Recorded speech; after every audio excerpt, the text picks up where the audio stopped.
Grand Isle is an island 20 miles west of Alaska.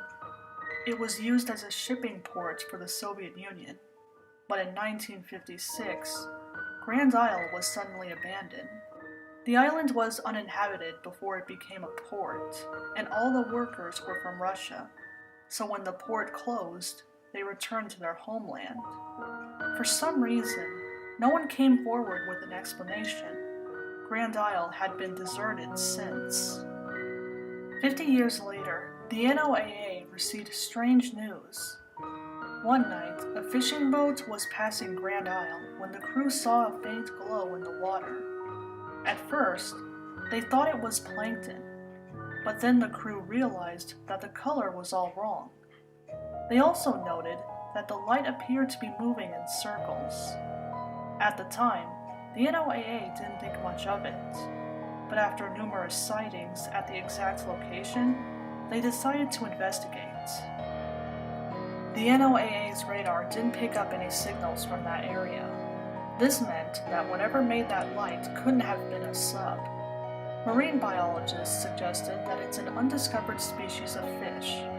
However, the NOAA wanted to look into it first. My crew and I were sent to Grand Isle to look into it.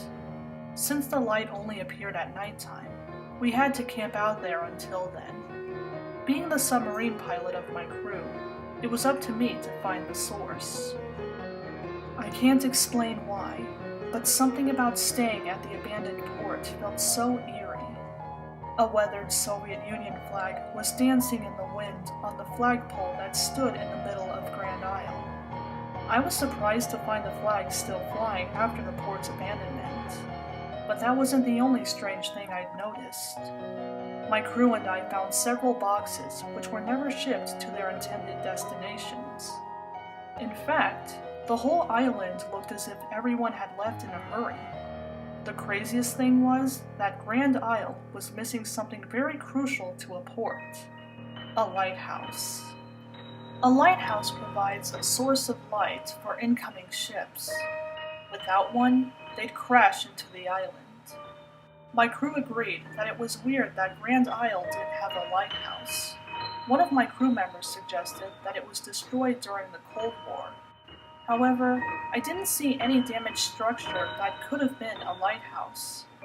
The whole day, my crew and I shared theories on how the port could have managed without a lighthouse. When night came, my team and I gathered at the spot where the light should be visible. I have to admit, the underwater light was amazing to look at. Anyway, I got into my submarine and dove down into the water. I was halfway to the ocean floor when I found the source of the mysterious light. My jaw dropped as I discovered what it was.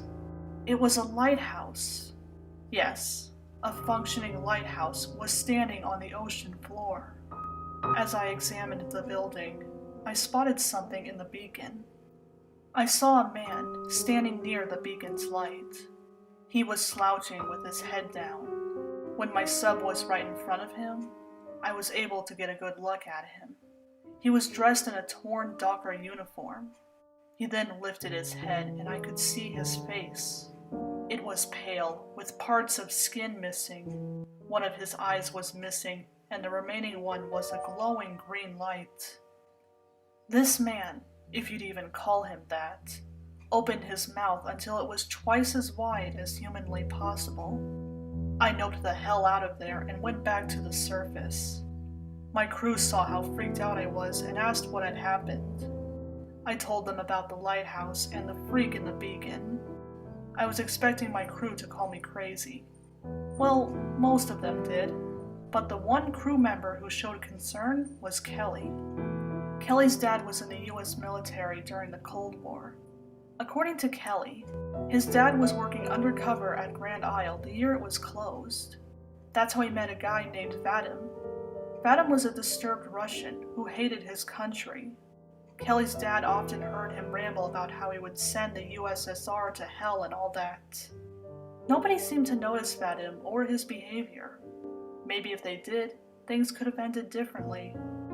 One night, tragedy struck at Grand Isle. Its lighthouse and the piece of land it stood on suddenly sank into the ocean.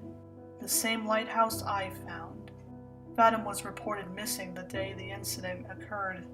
I think that thing I saw in the lighthouse's beacon was him. I don't know how Vadim managed to sink an entire lighthouse like that. If I didn't know any better, I'd say that the cause was supernatural. Now I understand why the Soviet Union abandoned Grand Isle. My crew and I mentioned the sunken lighthouse to our superiors. As for the mysterious light, we said that we couldn't find anything. I mean, what scientist would believe us? Maybe some marine biologist will explore that part of the ocean for that undiscovered species. I don't know how the world would react if they knew what was down there. Only time will tell.